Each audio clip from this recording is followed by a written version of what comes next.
Blueprint for an Ecological Civilization. Land Care as a Path to Wholeness. Episode 1.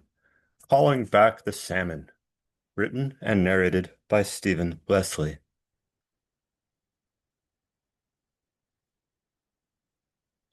The story is told that we have entered into the Anthropocene, the age when the impact of human activity is now equal in magnitude to the geologic forces that shaped and determined the evolution of life forms throughout the eons of Earth's past. It would be an understatement to say that the Anthropocene has not been good for life in general. In fact, we are in a die-off, the sixth mass extinction, with an estimated 1 million species predicted to be gone by 2050. 70% of all mammals have disappeared since the 1970s. Humans, along with their domesticated animals, now make up 90% of all terrestrial mammalian biomass. Songbirds have declined by 40% in New England.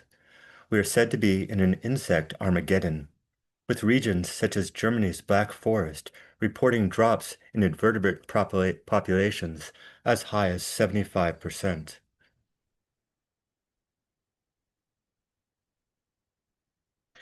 In every great spiritual tradition of the world, one of the principal ways the awakened person develops a sustained capacity for living in the present moment is by encountering the certainty of their own death. Regardless of whatever beliefs or experiences we may have regarding life after death, the facing of one's own demise brings clarity like none other to the mind and an immediate experience of embodiment within the senses. For the first time since our early ancestors climbed down out of the trees and ventured onto the African savanna 3 million years ago, as an entire species, we are now having to face the imminent possibility of our own extinction.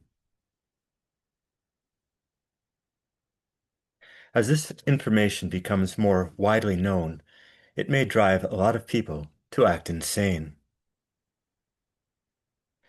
On the other hand, we could also say that, with more than half of the world's population now living in urban environments, and U.S. citizens spending 92% of their existence inside buildings, most human beings experience a profound disconnect from nature, and this is where sanity is most lacking.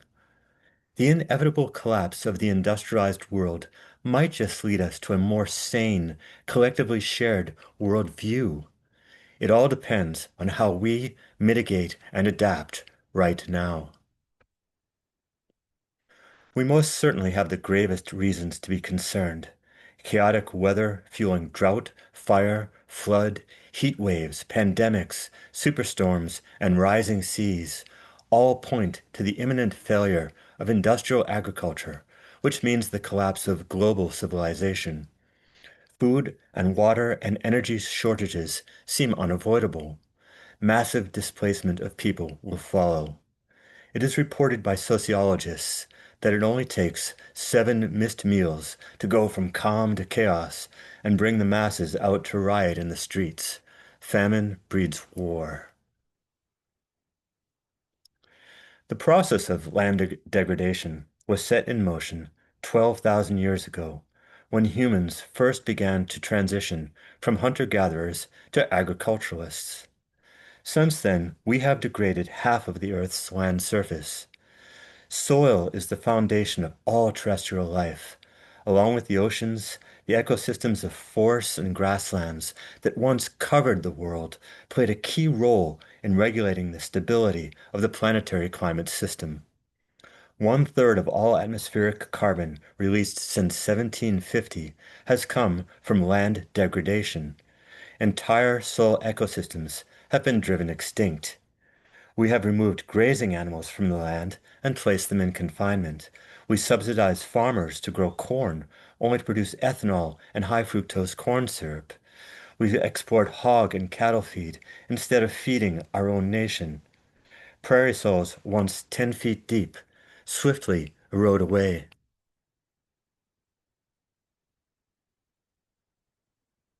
And yet, this moment may also be understood as an unprecedented opportunity for the human race to make a collective leap of consciousness into self-realization of our oneness with the living planet.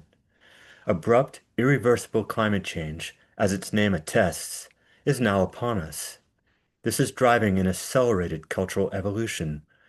More and more people are waking up and grasping our predicament. The problem is, there is no silver bullet, no single solution to restoring a planetary climate system thrust into chaos. Or is there?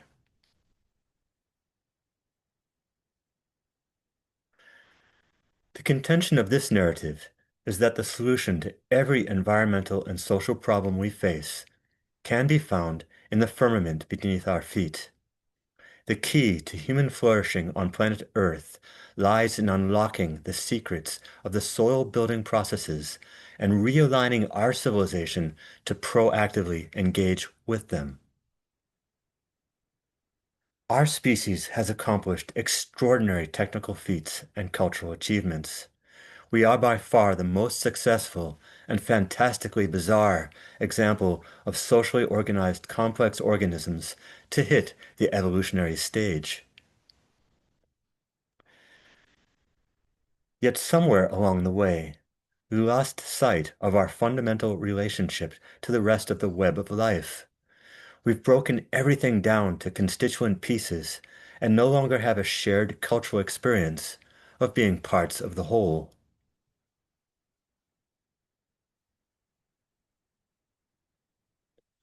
To survive and thrive in the 21st century, we need to retool all our collective systems to achieve equilibrium with the actual carrying capacity of the macro-planetary ecosystem.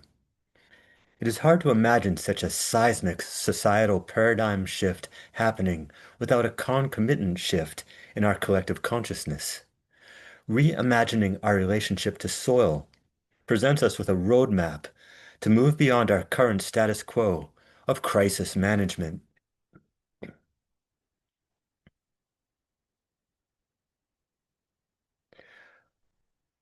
Although the stories I tell in these episodes were largely centered on my own experience in Vermont, the principles, practices, and policies of soil health are universal in their application.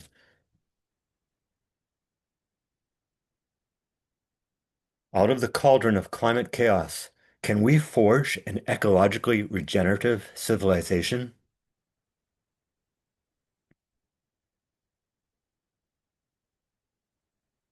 In the winter of 2023, I had the honor and privilege to represent the Northeast Organic Farming Association in Vermont at the National Family Farm Coalition DC fly-in that took place in the nation's capital in early February.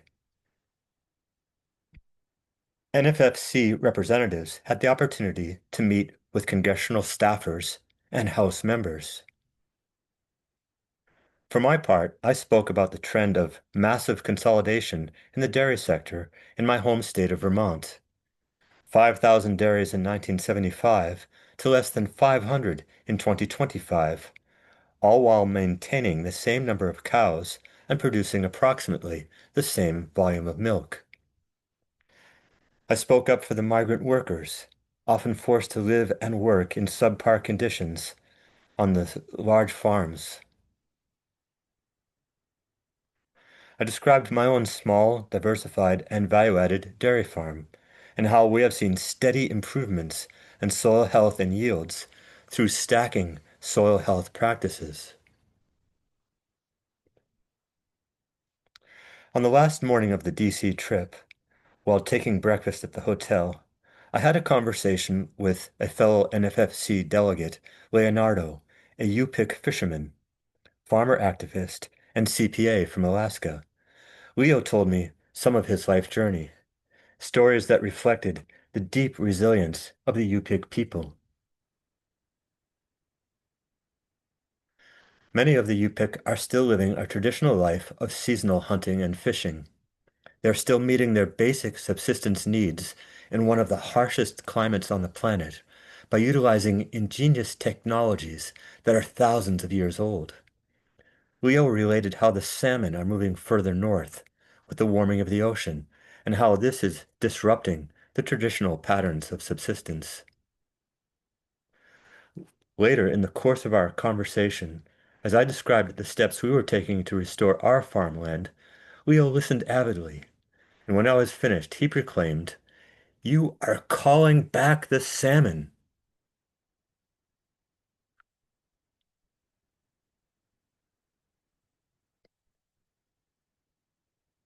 Now an endangered species, teetering on the brink of extinction, the Atlantic salmon that once teemed in the freshwater tributaries of every river and stream from the Canadian provinces to Long Island Sound, have been gone for so long that in many places there is no longer even any cultural memory of them.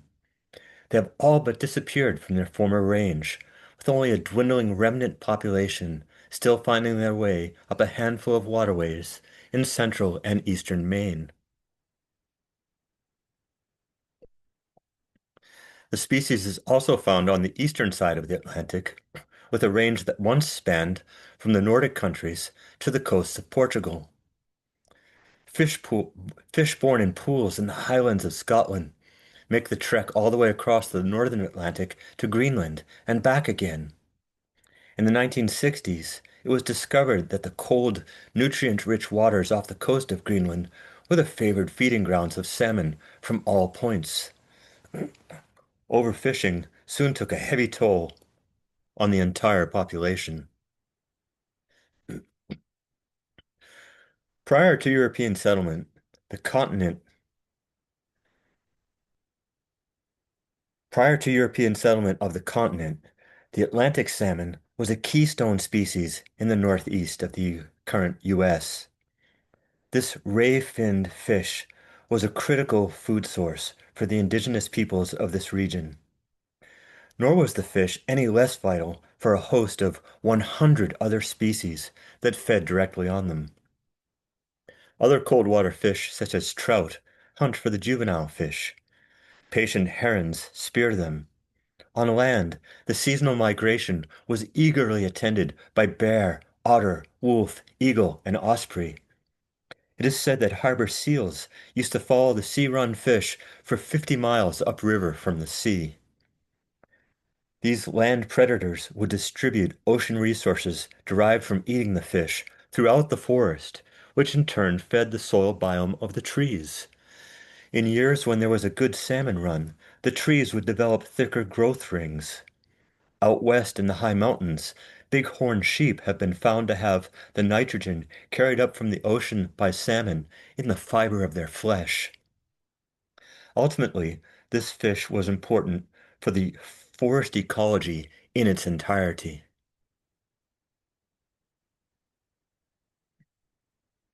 Unlike the five species of Pacific salmon, the Atlantic salmon don't spawn once and die. They have been known to reproduce as many as 7 times, each time completing the full heroic cycle from upland spawning grounds to deep ocean and back again. This is a charismatic fish, capable of leaping 12 vertical feet.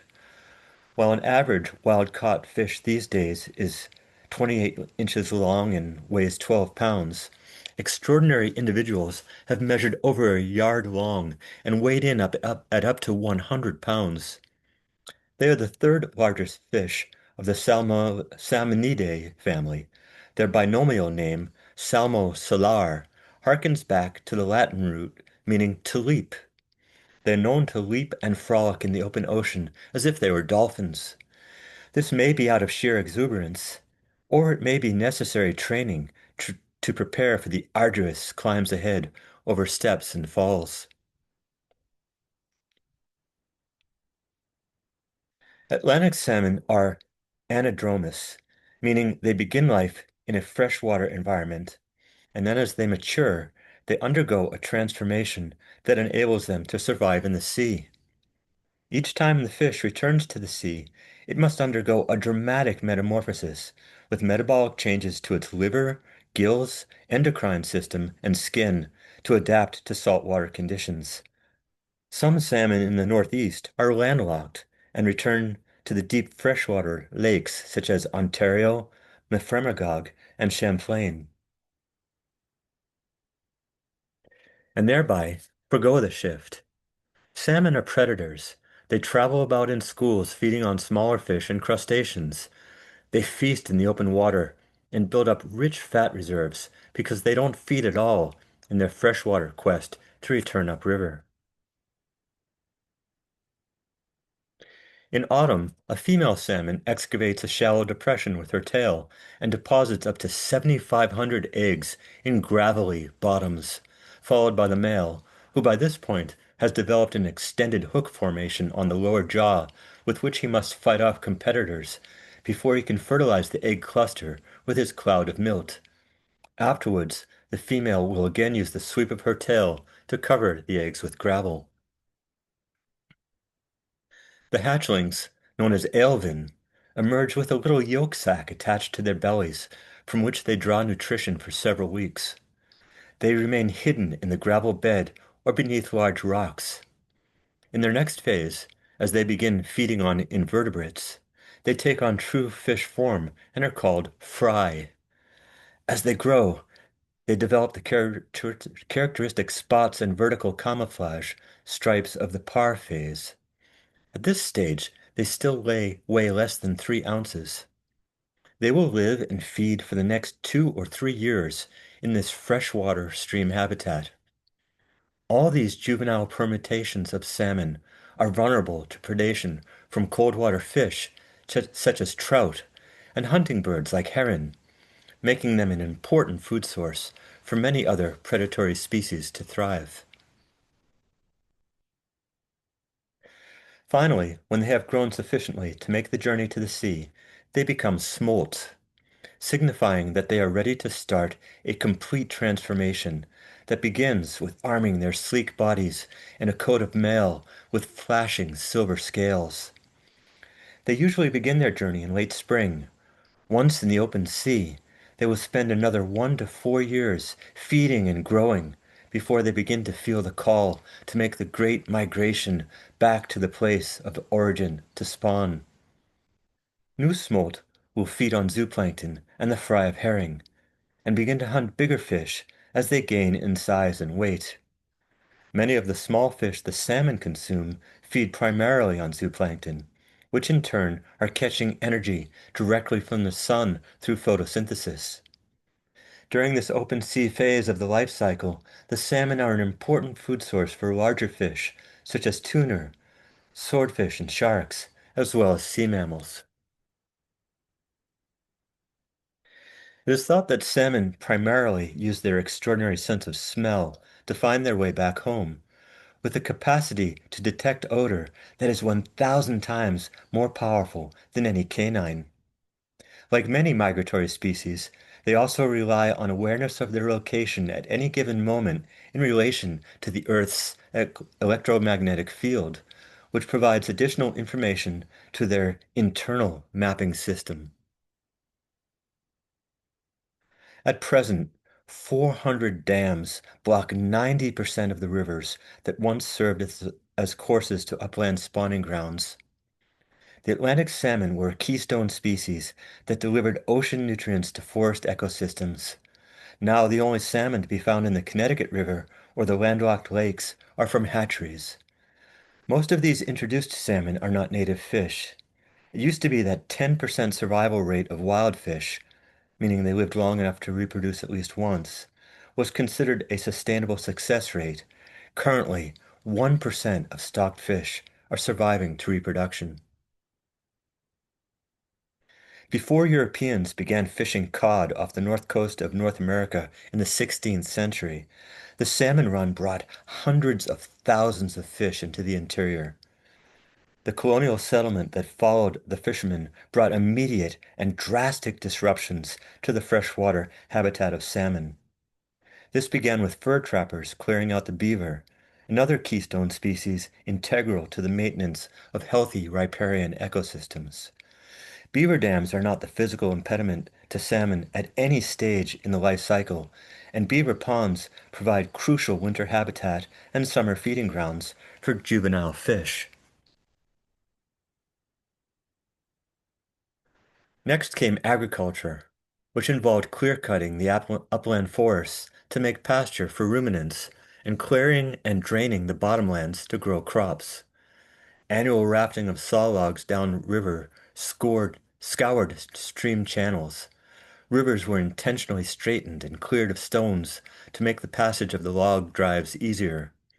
Pioneers constructed water wheel dams on streams everywhere they settled to power sawmills and grain mills, effectively blocking passage upriver to salmon returning to spawn.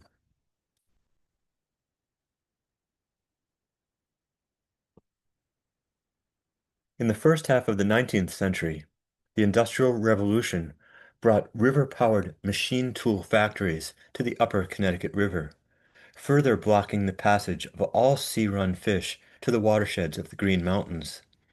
It is estimated that by 1850, at least half of the sea fish runs in the region were lost. Meanwhile, after the innovations of trawl nets and steam-powered vessels were introduced, commercial salmon fisheries overexploited the ocean-going population.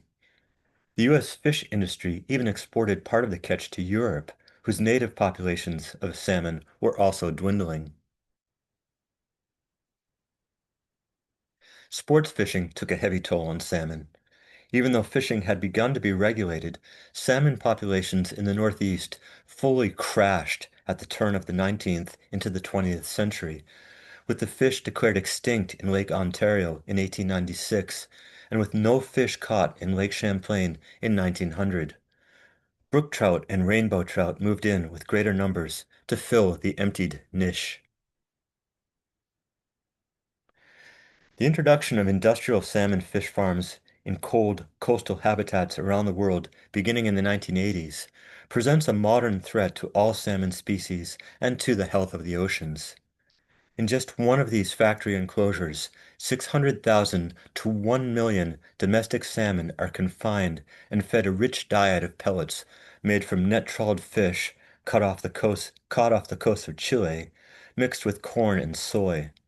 Like all types of factory farming, fish farming requires enormous inputs and is fossil fuel intensive at every stage of production.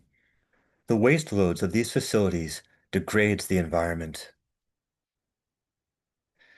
The famed citizen scientist, orca whale specialist, and salmon protector, Alexandra Morton, has collected incontrovertible evidence demonstrating that infectious bacterial diseases, viruses, and the tiny parasitic crustaceans called sea lice are spread to juvenile wild fish populations, which previously were not exposed to them at this stage in the natural cycle. PCBs have been found in high concentrations in the flesh of farmed fish. Escapees from the farms breed and contaminate wild fish with inferior or extraneous traits embedded in their DNA. Many of the fish escaping into the Pacific region are hatched from Atlantic salmon stock. Alexandra is a leader in the fight to have fish farms banned from setting up in the vicinity of salmon migration routes. She advocates that consumers boycott farmed fish and only buy responsibly harvested, wild-caught salmon. At a site known as Great Falls, on an island in the Connecticut River near the town of Bellows Falls, Vermont, a rock face bears groupings of enigmatic petroglyphs carved hundreds or perhaps thousands of years ago by members of the Western Abenaki. Some of the heads appear to be adorned with horns or rays, bearing resemblance to traditional corn husk masks, and lending the images a shamanic aspect.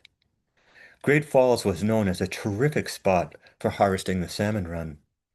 Indigenous peoples employed nets and spears to harvest fish that would then be smoked and dried as a reliable staple among the many storage foods they put up to survive the long, cold New England winters.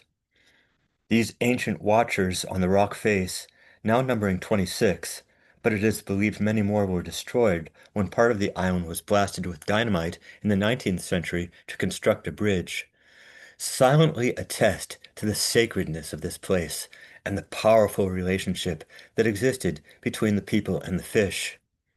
Indigenous people would wait for as long as 3 days after the run had begun to begin fishing to ensure that they did not tap too heavily on the resource.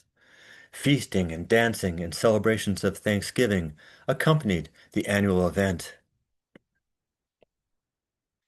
Today, members of the Wabanaki kinship, which includes the Abenaki, are taking a leadership role in dam removal and restoration projects in the state of Maine and the wider region.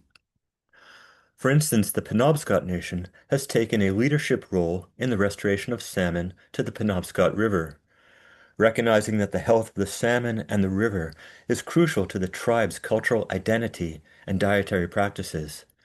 By partnering with the Canadian-based NGO, the Atlantic Salmon Federation, and with the federal National Oceanic and Atmospheric Administration, or NOAA, 4 dams have been removed and salmon are once again finding high-quality habitat in the Penobscot.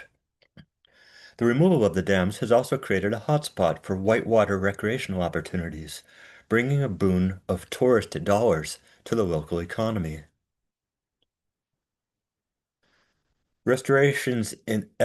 Efforts in the Connecticut River watershed have so far failed to bring back native fish, but have been successful in reproduction among stocked fish. Despite the disappointing outcomes thus far, it is important to note that river restoration efforts are beneficial to all species of migratory fish, including alewives, shad, sea lampreys, and sturgeon. The people of the Wabanaki kinship recognize the Salmon Nation as relatives.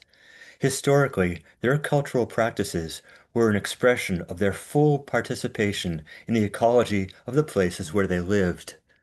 Nature was not a place you went to visit. You and your people were an integral part of the living fabric. The indigenous people had instructions and ceremonies that taught each generation how to live in balance. They coexisted with the salmon nations for thousands of years. They recognized the salmon as elders and as powerful beings because of their ability to transform their shape.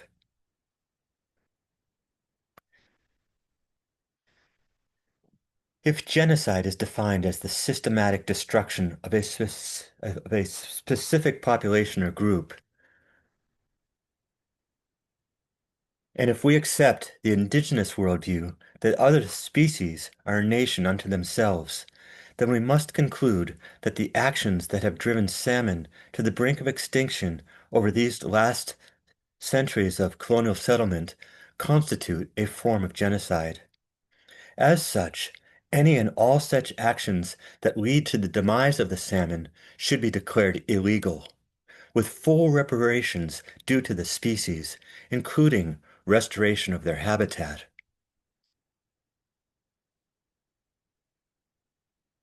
It is common knowledge that bison were intentionally extirpated as part of the U.S. military campaign against the Plains Indians. Early Maine colonists used a similar tactic by intentionally blocking river mouths at the start of the salmon run to starve out the indigenous people camped upstream.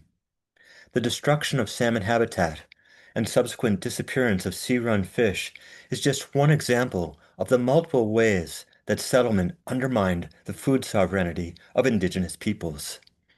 The United Nations and other international organizations, as well as some nation states, have recognized food sovereignty as a basic human right. So what will it take to bring back the salmon?